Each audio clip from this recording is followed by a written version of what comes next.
ಬದುಕು ಜಟಕಾ ಬಂಡಿ ವಿಧಿಯದರ ಸಾಹೇಬ, ಕುದುರೆ ನೀನ್ ಅವನು ಪೇಳ್ದಂತೆ ಪಯಣಿಗರು. ಮದುವೆಗೋ ಮಸಣಕೋ ಹೋಗೆಂದ ಕಡೆಗೋಡು, ಪದ ಕುಸಿಯ ನೆಲವಿಹುದು ಮಂಕುತಿಮ್ಮ. ಜೀವನವೇ ಒಂದು ಜಟಕಾ ಬಂಡಿ. ಜಟಕಾ ಬಂಡಿ ಎಂದರೆ ಕುದುರೆ ಗಾಡಿ. ಅಲ್ಲಿ ಕುದುರೆಗೆ ಸಾಗಿಸುವ ಶಕ್ತಿ ಹೇಗೆಯೋ ಹಾಗೆ ಜೀವನದಲ್ಲಿ ಕರ್ಮಗಳು ಮತ್ತು ವಿಧಿಯ ಶಕ್ತಿಯು ಕೆಲಸ ಮಾಡುತ್ತವೆ. ನಮ್ಮ ಬದುಕೇ ಒಂದು ಜಟಕಾ ಬಂಡಿ. ಅದನ್ನೆಳೆದುಕೊಂಡು ಹೋಗುವ ನಾವೇ ಕುದುರೆಗಳು. ಈ ಬದುಕೆಂಬ ಜಟಕಾ ಬಂಡಿಯನ್ನು ಓಡಿಸುವವನೇ ಪರಮಾತ್ಮ. ಹೇಗೆ ಬಂಡಿಗೆ ಕಟ್ಟಿದ ಕುದುರೆಗೆ ಆ ಬಂಡಿ ಓಡಿಸುವವನು ಹೇಳಿದಲ್ಲಿಗೆ ಹೋಗಬೇಕು, ಹಾಗೆಯೇ ಪರಮಾತ್ಮನಿಂದ ಪೂರ್ವ ನಿರ್ಧಾರಿತವಾದಂತೆ ನಮ್ಮ ಬದುಕು ನಡೆಯುತ್ತದೆ.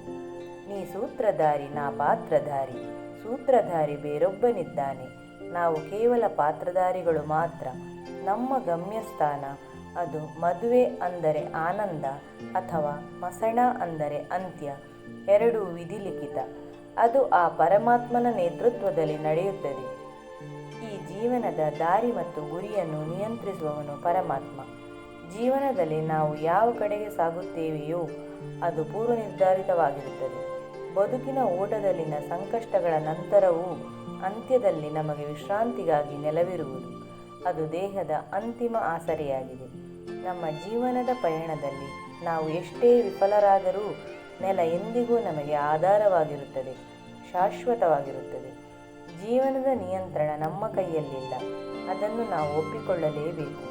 ನಮ್ಮ ಕರ್ತವ್ಯವೆಂದರೆ ಅದನ್ನು ತಾಳ್ಮೆಯಿಂದ, ಸಂತೋಷದಿಂದ ಜೀವನದಲ್ಲಿ ಬರುವ ಪ್ರತಿಯೊಂದು ಅನುಭವವನ್ನು ಸ್ವೀಕರಿಸುತ್ತಾ, ಅಹಂಕಾರವನ್ನು ಬಿಟ್ಟು ಪರಮಾತ್ಮನ ಸಂದೇಶವನ್ನು ಅನುಸರಿಸುತ್ತಾ ಬಾಳಬೇಕು.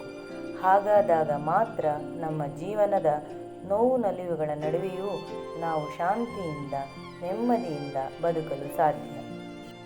ನೀ ಸೂತ್ರಧಾರಿ ನಾ ಪಾತ್ರಧಾರಿ, ಬದುಕಿದು ಜಟಕಾ ಬಂಡಿ, ಅದು ವಿಧಿಯೋಡಿಸುವ ಬಂಡಿ.